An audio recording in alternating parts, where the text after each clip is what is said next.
Abanyamakuru mwitabiriye ubutumire bwacu, nagira ngo mbere na mbere mbashimire kuba mwitabiriye iki kiganiro. Nge nitwa Brigadier General Ronald Rwivanga, ndi umuvugizi w'ingabo z'u Rwanda, ndi kumwe na Colonel Lambert Sendegea, umuyobozi mukuru ushinzwe abakozi mu ngabo z'u Rwanda. Impamvu yatumye tubahamagara ni ukugira ngo tubasobanurire birambuye urwego rw'inkeragutabara, imiterere n'imikorere y'uru rwego nk'ishami rimwe mu mashami 4 agize igisirikare cy'u Rwanda, ariyo ingabo zirwanira ku butaka Land Force, ingabo zirwanira mu kirere Air Force, ingabo zishinzwe ubuzima Military Health Service, n'ingabo z'inkeragutabara Reserve Forces. Iki kiganiro kigamije gusobanurira abanyarwanda muri rusange n'urubyiruko by'umwihariko igikorwa cyo kwinjiza mu ngabo inkeragutabara bakwitabazwa iyo bibaye ngombwa, ibisabwa kugira ngo wemererwe kujya muri uyu mutwe w'inkeragutabara, imiterere y'akazi n'ibigenerwa umuntu wahamagariwe iki gikorwa cyo kunganira abasirikare basanzwe mu kazi kabo ka buri munsi. Mu rwego rwo kongerera ingabo z'u Rwanda ubushobozi n'ubumenyi mu ngeri zitandukanye, umutwe w'inkeragutabara urateganya kuzagira ingabo ziri mu byiciro 3 bikurikira. Icyiciro cya mbere, inkeragutabara bitabazwa mu bikorwa bya gisirikare, abo twita Operational Reserve. Aba ni urubyiruko ruri hagati y'imyaka 18 na 25 y'amavuko. Aba batoranywa mu muryango nyarwanda, bagatozwa mu gihe cy'amezi 6, bakaba bakwifashishwa bibaye ngombwa mu kongerera no kunganira ubushobozi n'ubumenyi bw'abasirikare b'u Rwanda basanzwe mu kazi kabo ka buri munsi. Icyiciro cya kabiri, inkeragutabara zigizwe n'abarangije cyangwa abasheshe amasezerano yabagengaga mu mwuga wa gisirikare, bakiri mu myaka y'amavuko ateganywa n'itegeko ryihariye rigenga RDF, abo twita Reinforcement Reserve. Iyo wasezerewe mu ngabo cyangwa ukaba waragiye mu kiruhuko cy'izabukuru, duteganya ko mu myaka 5 ushobora kuba Reinforcement Reservist, ukunganira ingabo, ukaguma. Tuba dushaka abantu bafite ubumenyi bw'abayikuriyemo, ikaba yaziba icyuho mu murimo wabo wa buri munsi. Icyiciro cya gatatu ni icyiswe Strategic Reservists. Aba ni abanyarwanda bafite ubumenyi bwihariye, bazobereye mu bintu bitandukanye byo kongera RDF ubushobozi. Muri iki cyiciro tuzasangamo abasivili bafite ubumenyi bwihariye kandi bukenewe muri RDF, binjiye mu mutwe w'inkeragutabara nyuma yo guhabwa imyitozo. Aba binjizwa hagendewe cyane cyane ku bumenyi bwihariye bafite kandi bukenewe mu ngabo z'u Rwanda. Bahabwa imyitozo ijyanye n'imyaka yabo mu rwego rwo gufungurira abanyarwanda, umunyarwanda wese ufite ubushake n'ubushobozi bwo gutanga umusanzu we wo kurinda ubusugire bw'igihugu. ndagira ngo rero me umwanya Chief J1 adusobanurire mu buryo burambuye ku bigendanye n'umutwe w'inkeragutabara. Chief J1, umwanya n'uwanyu. Murakoze. Thank you, sir. Kandi nk'uko mwari mumaze kubivuga, itegeko 64/2024 ryo kuwa 20/6/2024 rigena inshingano, imiterere n'ububasha by'ingabo z'u Rwanda RDF. Ibiteganya mu ngingo yayo ya 17 aho ivuga ko ingabo z'u Rwanda zigizwe n'ibyiciro 4 ari byo ingabo zirwanira ku butaka, ingabo zirwanira mu kirere, ingabo zishinzwe ubuzima n'ingabo z'inkeragutabara. Umutwe w'inkeragutabara rero ni icyiciro cy'ingabo zigizwe n'abakora akazi ka gisirikare ku buryo budahoraho ariko bashobora kwitabazwa igihe cyose bibaye ngombwa. Igitekerezo cy'inkeragutabara ntabwo ari gishya mu muryango nyarwanda. Ni uburyo buhuriweho butuma abantu bari mu buzima busanzwe bahamagarwa kugira ngo bunganire abasirikare b'igihugu mu kurinda ubusigire bw'igihugu. Izi nshingano rero ziba zisaba ko ingabo z'u Rwanda zihora zongererwa imbaraga zihamye zo guhangana n'ibyahungabanya ubusugire n'umutekano w'u Rwanda muri iki gihe ndetse n'ikizaza.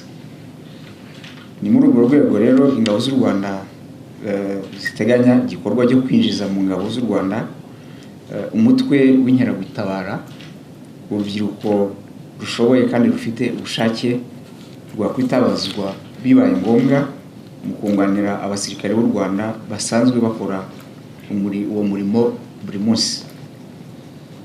Abakenewe muri iki gikorwa ni urubyiruko ruri hagati y'imyaka 18 na 25 y'amavuko barangije amashuri 6 yisumbuye no kujyana hejuru. Hanyuma ku bafite ubumenyi bwihariye bo hazajya hitabwaho ku byo bize mu mashuri n'ubumenyi bafite mu rwego runaka.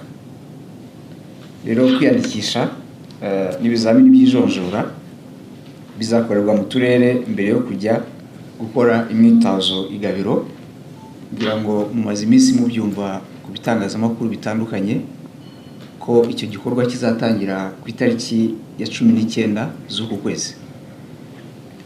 Ahangaha nagira ngo isobanure ko itangazo ririho rinyuraho rirahurirana n'iryatambutse mu kwezi kwa 7 naryo rihamagara ingabo zo zikora akazi uburyo bwa buri munsi.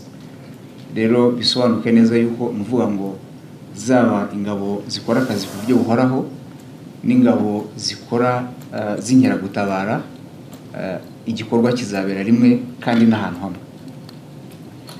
Rero kugira ngo wemererwe kwinjira mu mutwe w'inkeragutabara ugomba kuba wujuje ibi bikurikira. Ugomba kuba uri umunyarwanda, ugomba kuba uri hagati y'imyaka 18 na 25, ugomba kuba ufite ubuzima buzira umuze, ugomba kuba utarakatiwe n'inkiko, ugomba kuba utarakurikiranyweho ibyaha n'inkiko, ugomba kuba utagaragara ku rutonde rw'abirukanwe mu mirimo ya leta kereka warahanaguweho ubusembwa, ugomba kuba utagaragara ku rutonde rw'abatemerewe kuba abakozi ba leta, ugomba gutsinda ibizamini bizatangwa, ugomba kuba uri indakemwa mu mico no mu myifatire, ugomba kuba ufite ubushake bwo kwinjira mu ngabo z'u Rwanda umutwe w'inkeragutabara, ugomba kandi kuba wararangije amashuri 6 yisumbuye no kuzamura. Kuri cya cyiciro cya strategic reserve ho ugomba kuba ufite nibura impamyabumenyi ya kaminuza, kushaka kujya ku mutwe w'inkeragutabara na ndetse ufite ubumenyi bwihariye bivuze ngo special skills na experience. Iyo watsinze ibizamini biteganywa by'ijonjora ujya ku mahugurwa ya gisirikare azabera igabiro. Ahangaha amahugurwa ateganyije kuzamara amezi 6, ariko na nyuma y'amahugurwa nuvuga ngo abarangije amahugurwa bikateganyije ko bazakora amezi 18 nyuma yuko bashobora kwemererwa gusubira ubuzima busanzwe. Rero iyo urangije amahugurwa ya gisirikare nibwo uhita witwa inkeragutabara kandi ukabihererwa certificate. Iyo umaze kwitwa inkeragutabara, amategeko afite ibyo akugenera. Hari iteka rya Minisitiri w'Ingabo z'u Rwanda rigena uburenganzira n'ibigenerwa inkeragutabara.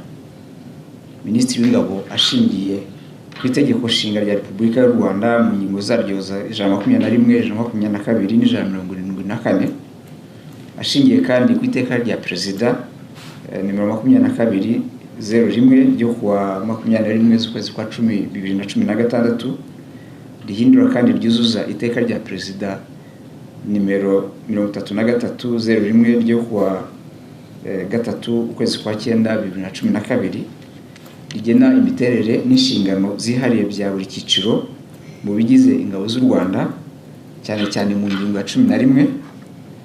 Abinjira mu mutwe w'inkeragutabara bazajya bahembwa umushahara n'ibindi byose bagenerwa mu gihe bari mu myitozo no mu gihe bahamagawe kuza mu kazi, bingana n'ibyo abasirikare bari mu kazi ka buri munsi bahabwa abasirikare bari mu rwego rumwe nk'uko biteganywa na stati yihariye y'ingabo z'u Rwanda. Bafite uburenganzira bwo kutamburwa akazi basanzwe bakora mu gihe bahamagawe gukora amahugurwa ya gisirikare cyangwa bahamagawe gukora akazi ka gisirikare. Ahangaha bivuga ngo iyo umuntu arangije amahugurwa y'ibanze ya gisirikare kugira ngo agakomeza akakora akazi hanyuma akaza gusubira mu buzima busanzwe, hari igihe kigera akongera guhamagarwa gukora amahugurwa ya gisirikare. Niko bigenda mu gisirikare, duhora twitoza kugira ngo dushobore gukora inshingano zacu neza. Umukandida rero w'inkeragutabara agenerwa ibiteganywa na stati yihariye y'ingabo z'u Rwanda, birimo amafaranga ya buri kwezi, impuzankano, ubuvuzi n'ibindi bitarondorwa. Kandida w'inkeragutabara yitwa inkeragutabara guhera itariki arangijeho imyitozo y'ibanze ya gisirikare kandi yayitsinze neza. Nyuma yo gusoza amahugurwa, inkeragutabara bahabwa certificate nk'uko nari nabivuze, kandi banasinya amasezerano yo gukora muri RDF nk'inkeragutabara. Ku nkeragutabara yasubiye mu buzima busanzwe hanyuma igahamagarwa mu kazi ka gisirikare, abafite uburenganzira bukurikira. Iyo afite akazi, afite uburenganzira bwo kutirukanwa ku kazi asanzwe akora, afite uburenganzira ku mushahara n'inyongera zijyanye nabo, afite n'uburenganzira bwo kudatakaza umushahara yahembwaga, afite uburenganzira mu kuzamurwa mu ntera iyo yujuje ibiteganywa na stati yihariye y'ingabo z'u Rwanda, afite kandi uburenganzira ku bwishingizi bw'indwara iyo ari mu mahugurwa cyangwa ari mu kazi, afite kandi uburenganzira bwo guhabwa ibimenyetso n'ibyishimwe n'impeta za gisirikare. So abagize inkeragutabara bashobora kugenerwa n'ibi bikurikira. Uvuga ngo ibi ngibi ntabwo ari hamwe n'ibyo bashobora kugenerwa. Ashobora kwiga mu mashuri ya gisirikare iyo yujuje ibisabwa. Ashobora koroherezwa gukoresha ahagenewe gukorerwa imyidagaduro hagengwa na Minisiteri y'Ingabo, kandi ashishikarizwa kujya mu makoperative no gushyiraho koperative nshya. Ashobora gufashwa kubona akazi mu nganda no mu mishinga ibyara inyungu icungwa na Minisiteri y'Ingabo.